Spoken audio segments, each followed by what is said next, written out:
ഒരു വാടക വീടിന് വേണ്ടിയുള്ള അന്വേഷണത്തിൽ എൻ്റെ ഒരു സുഹൃത്തിന് കഴിഞ്ഞ ദിവസം ഒരു വാടക വീട് കിട്ടി. അദ്ദേഹത്തിൻ്റെ വൈഫിനും ജോലിയുണ്ട്. അപ്പോൾ താമസിക്കാൻ സൗകര്യമുള്ളൊരു സ്ഥലം തിരഞ്ഞെടുത്ത് അവിടെയാണ് ഒരു പുതിയ വീട്. വല്ലാതെ സൗണ്ട് വേണ്ട. പിന്നെ അപ്പോൾ ഒരു വീട് കണ്ടുപിടിച്ച്, അപ്പോൾ ആ വീടിനെ കുറിച്ചുള്ള വർത്തമാനമാണ് ഇന്നലെ കേട്ടത്. 2 നിലയുള്ള ഒരു വീട്, എല്ലാ സൗകര്യങ്ങളുമുള്ള വീട്. മാത്രമല്ല അവിടുത്തെ ഓരോ പാത്രവും, അവിടുത്തെ ക്ലോക്കും, അവിടുത്തെ സെറ്റിയും എല്ലാം എത്രയോ കാലം അധ്വാനിച്ചും പണിയെടുത്തും ഇഷ്ടപ്പെട്ട് തിരഞ്ഞെടുത്ത് വില കൊടുത്തു വാങ്ങിയതാണെന്ന് അവിടുത്തെ ഓരോ പാത്രത്തിലും ഓരോ വസ്തുക്കളിലും പ്രകടമാകുന്നുണ്ട് എന്നാണ്. സാധാരണ വാടകയ്ക്ക് ചെല്ലുന്ന ആളുകൾ സാധാരണക്കല്ല ചെല്ലില്ല. ഇതെല്ലാം ഉള്ളൊരു വീടാണ്, ചെറിയ വാടക. അപ്പൊ സ്വാഭാവികമായും അന്വേഷിച്ചു, ഇങ്ങനെ ഒരു വീട് എങ്ങനെ ഉണ്ടായി? അപ്പൊ ഇതൊരു വീട്ടിൽ താമസിച്ചെന്നാണല്ലോ.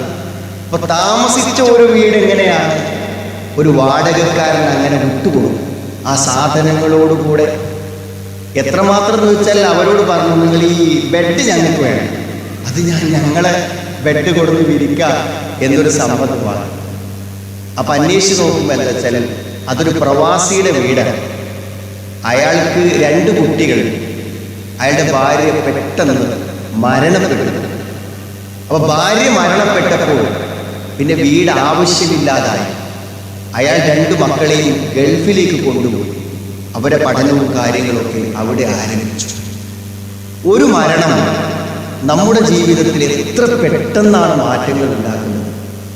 അതും നിർവചിക്കാനാവാത്ത, ഭാവനയിൽ കാണാൻ പറ്റാത്ത ഒരു മാറ്റം.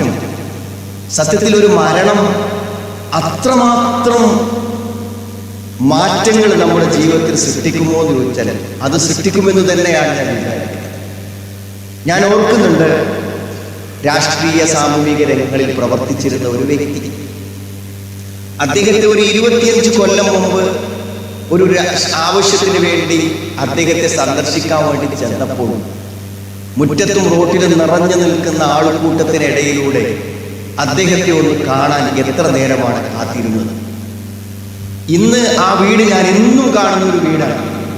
ആ വീട്ടുമുറ്റത്ത് ആരുമില്ല, അവിടേക്ക് ആരും വരാറുമില്ല.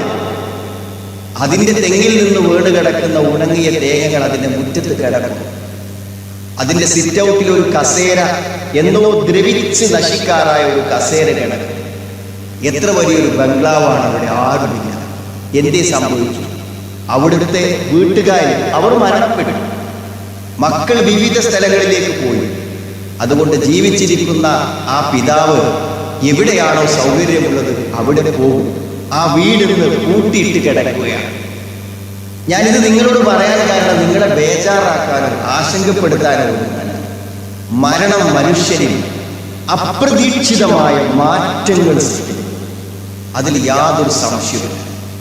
അപ്പൊ അതുകൊണ്ട് എന്താണെന്നറിയൂ, പ്രതീക്ഷിക്കുന്നതാണ് നമുക്ക് ഏവർക്കും നല്ലത്.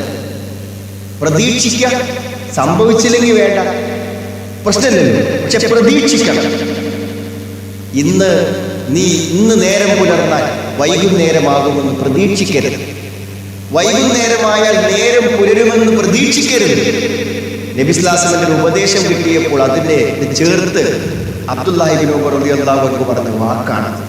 സുഹൃത്തുക്കളെ, പക്ഷെ നമ്മൾ ആരും ഒരുക്കിയിട്ടില്ല എന്ന് പറഞ്ഞാൽ മരിക്കും എന്നുള്ള ഒരു ബോധം നമ്മുടെ ജീവിതത്തിന്റെ എല്ലാ മേഖലകളെയും സ്വാധീനിക്കുന്നുണ്ടോ എന്ന ആത്മാർത്ഥമായ ചോദ്യം നമ്മൾ നമ്മളോട് ചോദിക്കേണ്ടത്.